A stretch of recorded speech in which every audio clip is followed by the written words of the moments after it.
जय गुरु जी, शुक्राना गुरु जी, लाख लाख शुक्राना, अनंतम शुक्राना। मेरे मालिक का हज़ार बार, करोड़ बार, कितनी बार शुक्राना करूं उतना ही कम है। जय गुरु जी। संगत जी, गुरु जी कहते हैं जब तक नींबू की तरह निचोड़ नहीं देंगे वो हमें, जब तक ईगो की, अहम की, खटास की एक बूंद भी बाकी है जीवन में, तब तक कोई ना कोई कमी अवश्य रहेगी। जब तक फुल सरेंडर नहीं करेंगे तब तक फुल ब्लेसिंग नहीं मिलेगी। तो कहते हैं गुरु जी सानू बख्शो, सानू नीवा होना सिखाओ और किसी से प्रतिशोध लेने का आनंद ना लें, किसी के साथ होड़ ना करें। वो आनंद आपका सिर्फ 2 दिन तक रहेगा, परंतु अगर आपने उसे क्षमा कर दिया तो वो आनंद आपका जीवन भर बना रहेगा। क्योंकि जो प्रेम होता है वो कोई 2 पल का मेहमान नहीं होता, 2 पल का पकवान नहीं होता कि जो चखा और रहने दिया, पूरा जीवन समर्पित करना पड़ता है। तो संगत जी, जिसने क्षमा सीख ली ना करनी, तो वो तो उसका तो समझ लो सरेंडर हो ही गया। वो तो कहीं, मतलब उसको तो कहीं इधर उधर जन्म मरण में भटकना ही नहीं ना पड़ेगा। तो इसलिए कहते हैं कि हर किसी को जीवन में क्षमा कर दो। क्षमा दान सबसे बड़ा दान है।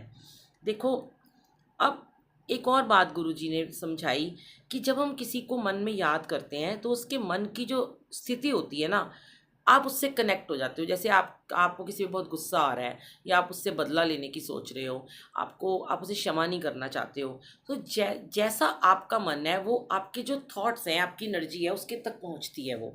तो वो कनेक्ट हो जाता है हमारे से। तो जो आप सोच रहे हो, देखो, आपकी आत्मा को शांति अगर नहीं मिल रही तो उसकी आत्मा को भी शांति कभी नहीं मिलेगी।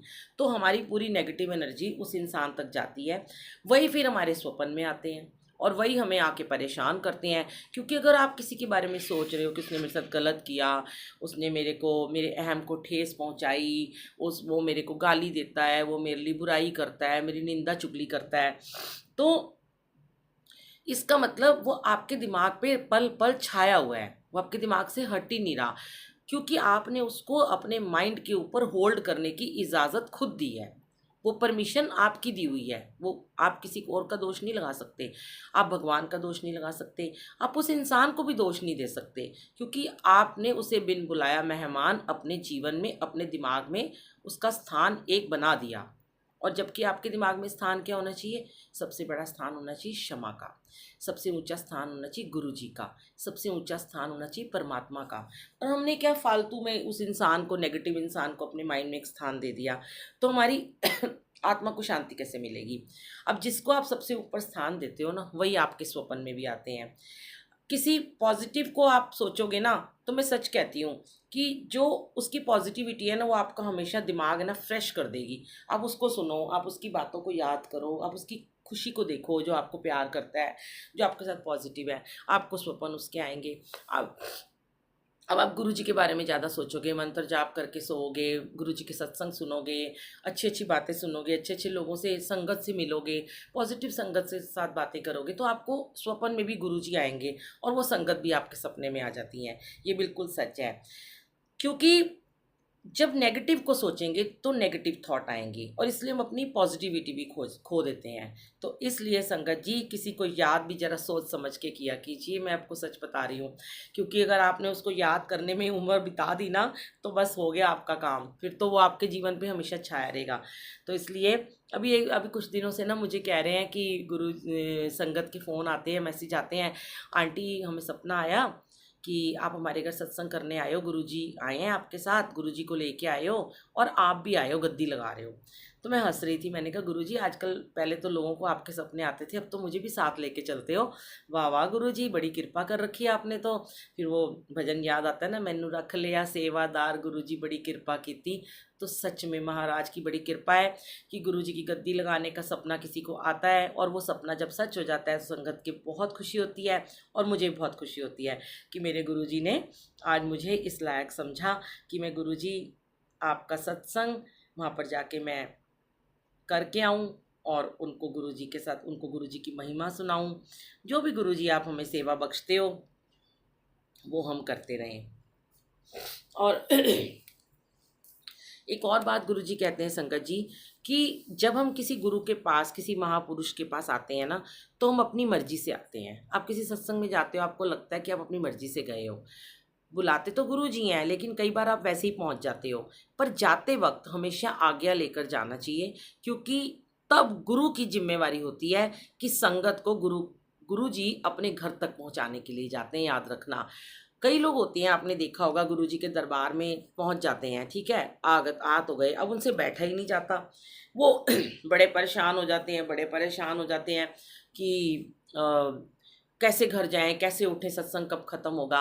पर गुरुजी उन्हें जाने नहीं देते, क्योंकि उस समय गुरु की जिम्मेवारी होती है कि मैं इसे घर तक छोड़ के आऊँगा, मुझे इसे पूरा लंगर प्रसाद खिलाना है, पूरी इसे ब्लेसिंग देनी है। तो जब आ जाते हो गुरु के दरबार में, तो अपने आप को सरेंडर कर दिया करो।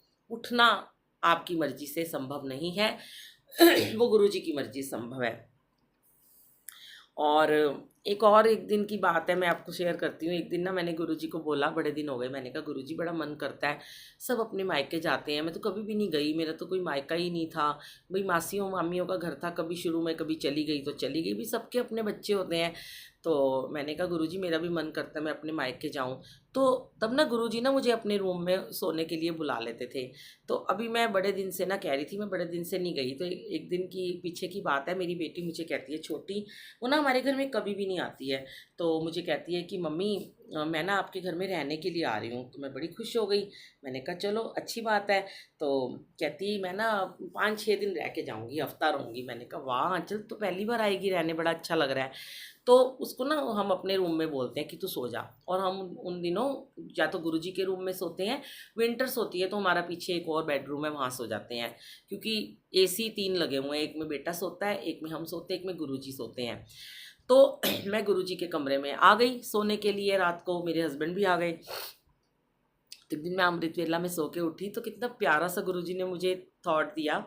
कहते रोज कहती रहती सी मैं पेके नहीं गई, मैं पेके नहीं गई, हूँ तो आ गई ना अपने पेके रहन। आए मुझे इतना प्यार आया गुरुजी पे, मैंने कहा वाकई गुरुजी, मैंने तो सोचा भी नहीं मैं अपने मायके रहने आई हूँ, मैं आपको बोलती थी, और मतलब ये कमरा ही मेरा मायका है।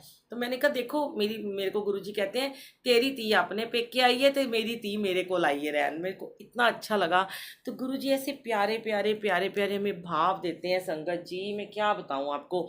ये गुरुजी का प्यार है, जो गुरुजी ने अपने दरबार को हमारा मायका बना दिया। शुक्राना गुरुजी, हम इस लायक कहाँ थे, अनंतम शुक्राना।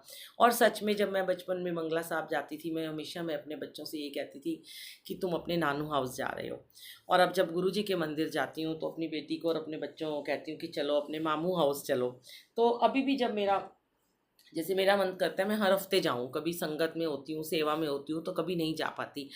फिर गुरुजी को कहती हूँ गुरुजी बड़े दिन हो गए अपने मायके नहीं आई हूँ। तो गुरुजी झट से कोई ना कोई ऐसी बिरत बनाते हैं कि मुझे अपने मायके, अपने बड़े मंदिर में बुला लेते हैं। तो थैंक यू सो मच गुरुजी, शुक्राना गुरुजी, आपने ये भाव दिया। और संगत जी फिर से आपसे कहती हूँ, प्रतिशोध की भावना मत लिया कीजिए, कभी मन में होड़ मत रखिए, प्रतिस्पर्धा मत रखिए, सिर्फ और सिर्फ शुक्राना करें और क्षमादान करें, अपने दुश्मन को भी क्षमा कर दें, फिर देखना आपको कितनी अच्छी गुड न्यूज़ मिलेगी। जय गुरु जी, शुक्राना गुरु जी, लव यू।